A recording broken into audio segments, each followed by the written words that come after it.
What's up, y'all? Welcome back to the Zabula Sports Podcast.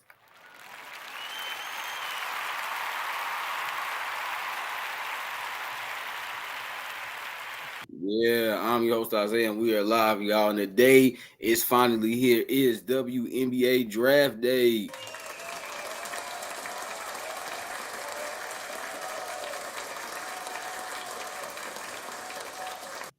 Yeah, let's go, y'all. I've been waiting on the WNBA draft to arrive, and it is here. So, y'all, today I will be giving y'all my third and final 2024 WNBA mock draft. So, without further ado, let's get into it. As y'all know, the WNBA draft is literally like 2.5 hours away, y'all. So, get ready, get ready, get ready.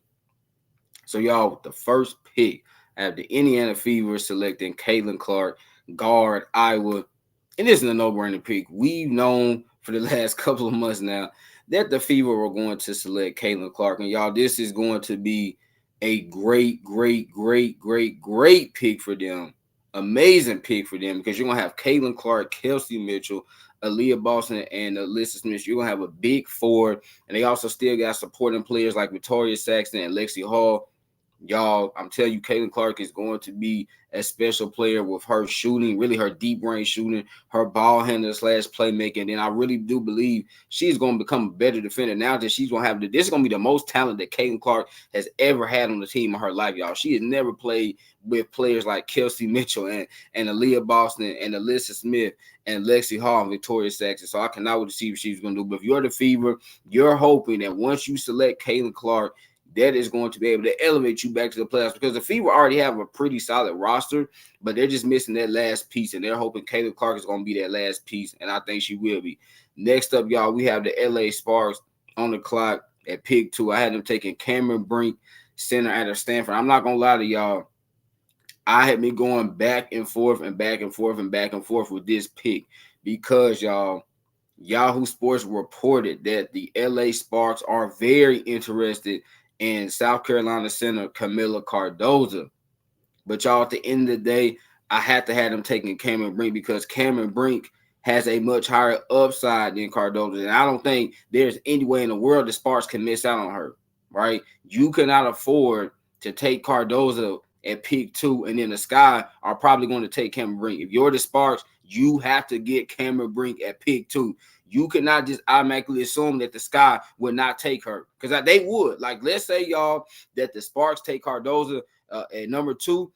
I have a very hard time believing that the Sky are not going to take Cameron Brink, right? I know they really love Rakia Jackson, but there's no way in the world they want to take Cameron Brink. If you're the Sparks, you have to take Cameron Brink, y'all. You're talking about a 6'4" player, very athletic, is an amazing defender, y'all. I compared her to Brittany Griner when it comes to her defensive instincts, when it comes to her shot blocking ability. You have to take Cameron Brink. And also, y'all, she has the ability to stretch the floor, and that's what the Sparks need. You need to take a player that has the highest upside. Cardoza is good, but Cameron Brink, y'all, if she reaches her potential, I mean, you're talking about Cameron Brink has an opportunity to become a top 5 player in our league because she is 6'4", and could one day become a deadly three-point shooter, amazing defender, and she's a really good rebounder. The only thing Cameron Brink needs to do is learn how to stop fouling, right? So she can stay on the court. But other than that, y'all, she is a really phenomenal player.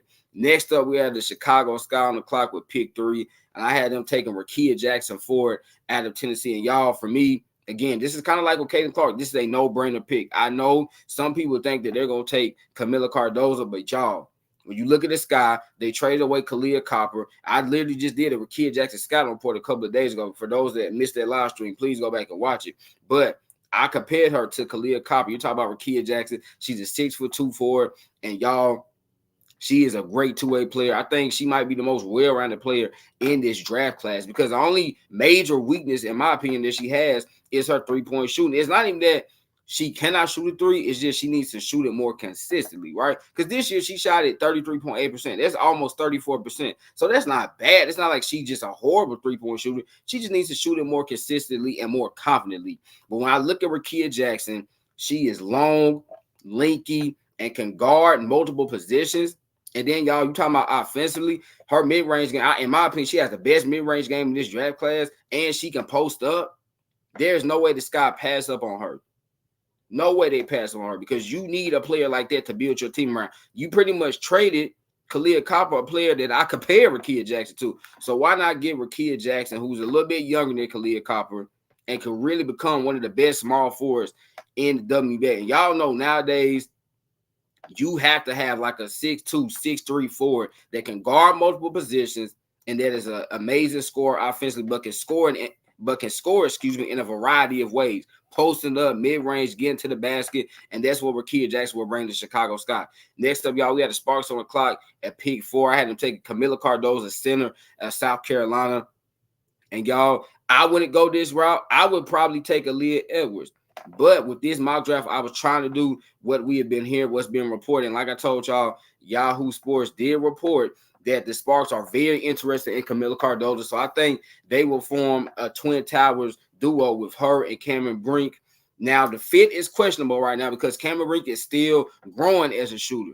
But once Cameron Brink becomes a better shooter, I think you move her to the 4 and Cardozo is your 5. You just let Cardozo kind of be that throwback old school center, roaming around on both ends of the floor in the paint, right? Because Cameron Brink can play on the perimeter offensively and defensively. Cardozo cannot play on the perimeter offensively or defensively. But eventually, like I said, when Cameron Brink continues to improve as a shooter, you move her to the power forward spot and you got Cardozo at the 5. And you hope to have your front court duo of the future for years and years and years and years to come. Next up, y'all, we have the Dallas Wings on the clock at pick 5. I had them taking J.C. Sheldon, guard, Ohio State. Y'all, J.C. Sheldon is one of my favorite players in this draft class. Like, seriously, I'm a huge fan of J.C. Sheldon. I did a scouting report on her a few days ago. If you didn't watch that, please go watch that. And y'all, in that scouting report, one of the things I wrote about her, she's an ultimate leader. She's a heady player, right? Like, JC, I feel like she does not make many mistakes, y'all. She has a very high basketball IQ. And when I look at what the Dallas Wings need, they are really lacking at that point guard spot, right?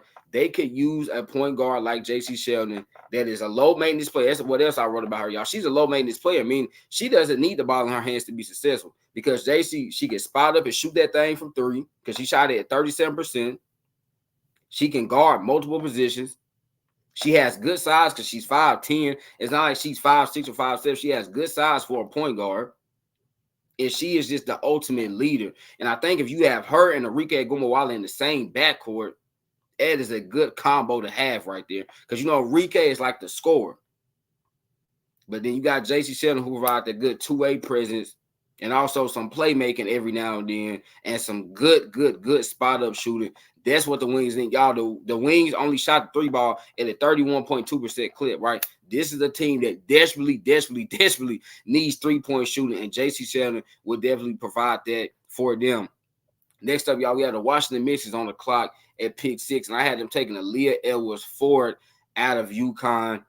And same with J.C. Sheldon and Rakia Jackson. Y'all, I did Aaliyah Edwards scouting report actually today, maybe about an hour ago. So go watch that after I end this stream. But y'all, the biggest thing I love about Aaliyah Edwards is beyond her abilities as a player, is I love her personality. She can get along with just about anyone. She knows how to read a room, identify all the different personalities that's in that room, and then say, hey, I can get along with you, and you. And that's what I really love about Aaliyah Edwards. Again, we know what she brings to the table on the basketball court. Right? She's an amazing defender. She's amazing and versatile defender. Great rebounder. Is improving as a mid-range shooter. Right? Really solid shot blocker. But y'all, it's her leadership. It's her personality. Aaliyah Edwards has a laid-back personality. She's the kind of girl, young woman that I would want leading my team. Just being honest with you. She is the kind of young woman that I would want leading my ball club. Because not only is she a great player, she's a great person, y'all. She is an A++ person. A++ person. You cannot say that about everybody. But with Aaliyah Edwards, you can't say that. I think for the Mystics, you know, they lost Tasha Cloud. EDD, she is pretty much like on a sabbatical, right? So you need somebody that can help kind of rebuild your culture. And Aaliyah Edwards would do that. right? She would definitely do that, and that's what they need. Okay. All right, y'all. So that's picks 1 through 6. Let's get into picks 7 through 12. So the Chicago Sky on the clock at pick 7. I had them taking Angel Reese forward out of LSU. As y'all know, yesterday the Chicago Sky and Minnesota Lynx actually swapped picks. So at first, this was the Lynx that had pick 7, but then they swapped with the Chicago Sky. And y'all, I believe this. The reason that the Chicago Sky wanted to move up to pick 7 is because they want Angel Reese. You look at Angel Reese, aka the Bayou Barbie. You know what she is, y'all. Tenacious rebounder, right? Really good paint scorer, good post-up game, great touch around the rim, really solid defender. I think she can guard 3 through the 5. And I think y'all know the Sky have a new head coach, Teresa Weatherspoon, who's one of the greatest defensive players in WNBA history. I think she's going to love a player like Angel Reese. Angel Reese is an alpha female. She's about her business. And she is a dog, y'all, and loves to play defense. And one thing about Coach Teaspoon, to be on her team, you're going to have to play defense. And that's what Angel Reese would bring to the Chicago Sky. Y'all know the Chicago Sky, this is not the same team that won the finals a couple of years ago. Right? They don't have Candace Parker. They don't have Courtney Granderson. They don't have Adley Quigley. They don't have Emma Meesman. They don't have Kalia Copper now. This is a team that really could use just like kind of a total makeover. And I think if you add Rakia Jackson and Angel Reese, those are 2 young women that can do that and can lead your franchise for years to come. Next up, y'all, we had the Minnesota Lynx on the clock at pick 8. And I had them taking Deasia Fair guard out of Syracuse. And y'all, when I look at the Lynx, they don't really have any pressing needs on this team. This is a pretty solid roster. I think one of the needs they have is 3-point shooting, right? I know they have Kayla McBride, and I know they picked up Courtney Williams. And Courtney Williams shot a 3-ball at a 44.3% clip last season, which is a career high for her. But when I look at the Lynx, they still could use some additional 3-point shooting outside of Courtney Williams and Kayla McBride. And y'all, Deasia Fair, you're talking about a girl, y'all know she's one of the greatest scorers in women's college basketball history. She shot a 3-ball at nearly 38% this past season. And she's a dog defensively. She's only 5'5", but y'all, she gets after it defensively. And y'all know Cheryl Reeves loves players that can play defense as well. So I think this would be an amazing fit for the Lynx. And Deasia Fair, I think she could maybe be their point guard in the future. At the very least, they would be getting like a 6th Woman of the Year candidate for the next 10 years, I believe. Seriously. Even if Deasia Fair never becomes a starting point guard, she is going to be a 6th Woman of the Year candidate for the next 10 years, y'all. Because her scoring ability is unlike any player in this draft class not named Caitlin Clark. Let's be honest. I mean, Deasia Fair is the 2nd best scorer in this draft class behind Caitlin Clark. That girl is a bucket getter. And like I said, she's also a solid defender for her size. She can really play them passing lanes. She averaged 2.4 steals per game this year for Syracuse. So I just love this for the Lynx. Again, they don't really have any pressing needs, but the biggest need they do have is 3-point shooting, and they still need some more of that. And you would get that and then some in Deasia Fair. Next up, y'all, we had the Dallas Wings on the clock again at pick 9, and I had them taking Carly Liat, guard out of France. And when I look at the Wings, y'all, this is probably going to be a draft and stash, quote-unquote, pick because the Wings, I mean, this roster is full. They're going to have to cut a couple of players, right? I mean, they have a really loaded roster right now. And when I look at Carla, y'all, I just look at what she can bring from the point guard position, right? She's a really good passer, not bad in terms of her size. I mean, she's 5'9", so she's not the shortest, so she can hold up defensively. She is a really bad 3-point shooter, right? This year for France, y'all. In France, she's only shooting 19.7%. But when I look at the Lynx, she's only 19 years old, though, so she can still get better at that aspect of her game. When I look at the Wings, y'all, you know, this is a team that needs point guard help. And I know I had them taking J.C. Sheldon, but they still need more point guard help. Because let's say even if they take J.C. Sheldon, you're still going to have to throw Veronica Burton out there. Y'all, let's be honest. I love Veronica Burton when she came out of Northwestern a couple of years ago. But her offense is not great. I mean, she is a horrible offensive player because she cannot shoot. Now, I think Carla, her upside outweighs the bad 3-point shooter. I think you got to take a risk, y'all, because she does have major upside and major potential. Right, her potential is way higher than Veronica Burton. I think Veronica Burton, like, I don't see her getting this much better than what she is. Like, Veronica Burton is an amazing defender, but her offensive game is just so far behind. She's really unplayable. So I think, again, y'all, this is one of those drafted stash picks. And for the Wings, you're hoping that Carla continues to get better, and then she'll be ready next season and potentially be the point guard for the long term. Her and J.C. Sheldon could be the point guards of the long term for the Dallas Wings. Next up, y'all, we had a Connecticut Sun on the clock at pick 10, and I had him taking Alyssa Pearley for Utah. Y'all, I think Alyssa Pearley is the most intriguing prospect in this entire draft class. You're talking about a forward that's 6'2". Y'all, when I did my scouting report on her last week, what I wrote is that she is a Mack truck coming down the lane, right? She can handle that ball. She can shoot it. Even though her jump shot is a little unorthodox, but it still goes in. She shoots it about 40% clip. And when I look at the Sun, they need additional three-point shooting on this team. I know they picked up Tiffany Mitchell. They still have Ty Harris on this team, but they need more three-point shooting than just Tiffany Mitchell and Ty Harris. I know Dejanay Carrington last year, she shot about 41%, but she still, I want to see more of that because Dejanay has never been known for her three-point shooting. And last year, she had a great year. But even with that, you still need more three-point shooting. And then, y'all, I look at Alyssa Pearley, and I know her defense is a huge question mark. But when you look at the way the Sun are constructed, I think they would be okay with Alyssa Pearley being out there because they have a lot of quality defenders. DB, Alyssa Thomas, Bree Jones, Olivia Nelson-Adota. So I think, hey, Sun, add some more scoring, add some more shooting to your team. I get it. Alyssa Pearley is not a good defender, right? She isn't the quickest. She probably won't ever be a good defender. She's not a good rebounder.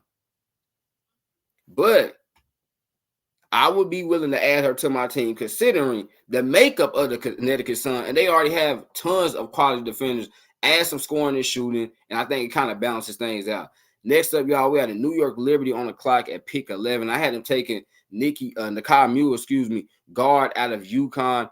And y'all, Nakai Mule, she did an amazing job in that Final Four game against Caitlin Clark. She made life incredibly difficult for Caitlin Clark. And I was looking at Nakai Mule, right? What she can provide for the Liberty is perimeter defense. We know last year, y'all, in the finals against the Aces, let's just be honest, the Liberty did not have enough perimeter defense to even have a chance at stopping the Aces. When I look at Nakai Mule, that's what she brings defense, and y'all, she also brings good catch and shoot shooting, right? She shot the three-pointer at a 40% clip this past season. Also, she can play make. She averaged she averaged 6.5 assists per game this past year for UConn. And so when you look at that, she provides she's like a two-way playmaker, right? She doesn't take a lot of shots. She's not a great shot creator, but the Liberty don't need it. They just need defense. They need some playmaking a little bit, but they really need that spot-up shooting and that defense. That's what they really need, and she will provide that to them. I look at the Liberty, y'all. They don't need her to score 15, 20 points per game. They already got enough scores. They need defense, and they also could, like I said, they could use her spot-up shooting ability. And then finally, y'all, my Atlanta Dream on the clock at pick 12. I have them taking Elizabeth Kidley, center out of Virginia Tech. Now, y'all, I still believe Elizabeth Kidley is a first-round pick, right? Because before the injury, she was a first-round pick. So what changed? She got injured, so she's not a first-round pick anymore? No, she's still the same player. When I look at my Atlanta Dream, we need size, right? We got good backcourt players. We got some nice wings. We need size, y'all. I mean, right now, I don't know if we even have a center on the roster. And the center that we do have is Tina Charles. And y'all, Tina Charles is going to be 36. So at this point, in my opinion, in Tina Charles' career, she should really be playing the power forward spot. Right? So we don't really have any centers, right? We got Letitia and me here, but she's a small forward / a power forward. Cheyenne Parker, she's a power forward. Nia Coffey, she's a power forward. Man, we need some size on this team at that center spot. You're talking about going against teams like the Dallas Wings. They have Tierra McCowan and Kalani Brown and Natasha Howard and Satu Sabali. You're going against a team like the Liberty, y'all. They have Brianna Stewart and Jonquel Jones and Niara Sabali. You're talking about going against the Minnesota Lynx, and they have Diamond Miller and Nafisa Collier. You gotta have some, and Bridget Carter. Y'all, you gotta have some size at your center spot. And so I think for the Dream, add a young woman named Elizabeth Kelly, who before the injury was a first-round pick. In my opinion, she still is a first-round pick. She's 6'6", y'all, has a very, very, very elite post-up game, can step out to the three-pointer and hit some threes occasionally. And she's a really solid defender. She averaged over 2 blocks per game for Virginia Tech this past season. And so when I look at her, I know she's not going to be ready this year. But y'all, this is one of those kind of high risk. Excuse me, this is one of these low risk, high reward kind of moves right here. Because let's say Elizabeth Kelly, for whatever reason, she's not able to regain her form pre-injury. So what? It's the 12th pick. Right? It's not like you're investing a lot of draft capital in it. It's not like you're making her the second or third overall pick. So even if, like I said, for whatever reason, if Elizabeth Kelly never returns to her old self, it's not like we invested a lot into her. But if she does come back to the Elizabeth Kelly of old, y'all, this is going to be a steal of a draft pick for my Atlanta Dream. As y'all know, for those that might be new to my channel, I am an Atlanta Dream fan.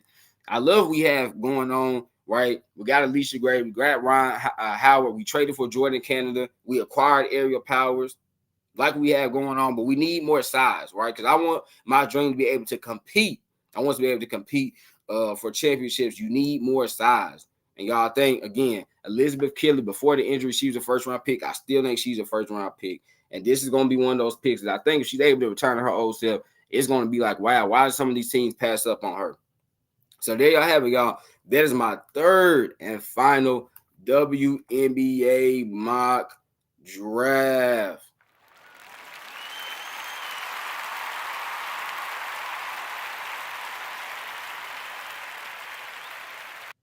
Yeah, man, I hope y'all have enjoyed the live stream. Y'all, I'm so excited for this WNBA draft. I'm also excited for the WNBA season to be starting next month.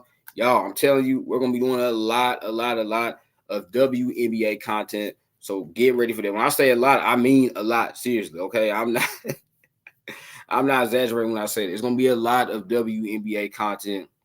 Tomorrow, y'all, I'll go ahead and give you kind of like I give you a rundown what the schedule's looking like. So tomorrow, we'll talk about NBA playoff bracket and play-in games, get my picks for the play-in games.